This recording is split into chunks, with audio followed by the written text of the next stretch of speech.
Look, don't get me wrong, I like the kid. He's a quiet little hillbilly from the back arse of nowhere. You know, I've nothing against the guy, you know what I mean? I'm sure he grew up in a circus or a fair, or, you know, he's a nice little kid. So, Cletus, or, you know, his cousin's probably named Cletus or something. I don't know, he's a nice kid. But his chin is gonna be cracked. Years ago, he rose up, became champion. He's given so much back. I'm honored to share this octagon with this man. I know we have this competitive fire, and it's still there. There's still that in us, you know. There's no denying that. We have a clash, and it's gonna be a good firework-filled bout. But the respect is admirable for this man. From I am who I am at this time, you know what I mean? I'm a different man for sure. The competitive fire is still in me, and like I said, I will regroup and adjust and come back. You know, I've done it before and I'll do it again. Thank you, my friend. Hey, what's going on, guys? It's Kiwi MMA with just a quick thought. I want to talk a little bit about Conor McGregor's change of mindset against Dustin Poirier, or pretty much since the post-Khabib match, and how this has kind of affected his approach to fighting in general. Now, a lot of you know that obviously Conor's made his entire career, at least up until, you know, probably the Eddie Alvarez fight and a little bit past that, mainly based on trash talking. And anyone who knows anything about fighting knows that, you know, trash talking can obviously rile up your opponent, can trigger in them a lot of anxious, tense energy. And of course, Conor's a counterpuncher, so we know that if he can harness this energy in the matchup, you know, he can really force a fighter to come at him and kind of play into his game. I once talked to an MMA fighter at a local gym, and I asked him what he thought of Conor McGregor and the Diaz brothers, and he's basically said their entire style revolves around that counter-punching and shit-talking, trying to get you out of your element, trying to get you uncomfortable, basically trying to get you to overextend, and particularly like a power hand, for example, like throwing like a big power hand like Jose Aldo did against him, and, you know, basically playing into the fighter's game. And since the Khabib match, everyone always talks about how Khabib humbled Conor and how, you know, Conor is now changed. He's much more humble. He's much more genuine. And to a certain extent, this is a good thing. I think clear, it's as evidenced by Conor's change of behavior. He's been out of the headlines in terms of, you know, drug problems and sexual assault allegations. And as just a man and a general father, you know, as a father in general, I think he's definitely made improvements in his life. And I think it's shown. But this actually may have a problem, or actually have a negative effect in terms of his career in MMA. Because if you remember, some of Conor's most marquee matchups, whether it's Eddie Alvarez or Jose Aldo, he literally got into these individuals' head, and that played a huge impact into how the fight itself played out.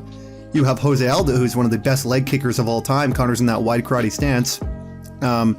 And Aldo just, you know, straight up explodes on him with that sort of shifting overhand combo. And then Conor obviously, you know, left hook right, or right hook right down the pipe, or left hook right down the pipe or whatever. And boom, that was all she wrote. And then you have a guy like Alvarez who had a game plan, was going to try to stay on the outside and leg kick, probably something similar to what Dustin Poirier did, and ends up punching with him and ends up playing a counterboxing game. And so, you know, obviously this didn't work with Floyd. That's a whole other animal. But we saw that, you know, leading up to this fight, what does Poirier mention in the post-fight press conference? Oh, I didn't really feel Conor. And what he means is he didn't feel him on a psychological level. He didn't feel like he was fighting Conor, because this isn't the same Conor he fought 6-something odd years ago. This isn't a guy who's making fun of his, you know, Louisiana background and saying that, you know, he's born in some swamp in the middle of, you know, God knows where. He's basically saying, I'm fighting a person who isn't really making me feel uncomfortable in any ways. And this is going to make it so, you know, Dustin was able to actually to further his game plan. He was able to effectively carry out his game plan without any nerves, without any nervous energy. Of course, when he feels the power of Conor, that's going to play into it.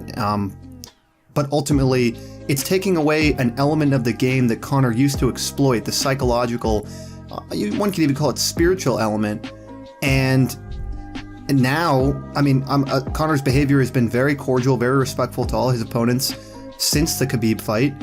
And so this is going to be the new normal. And I don't have a problem with that. I think it's good for Conor. Yeah, does it make him a little bit less marketable in the sense that he's not as controversial? Yeah. But if that means he's not, I don't know, throwing dollies or smashing people's phones or, you know, having anger issues, you know, more to it.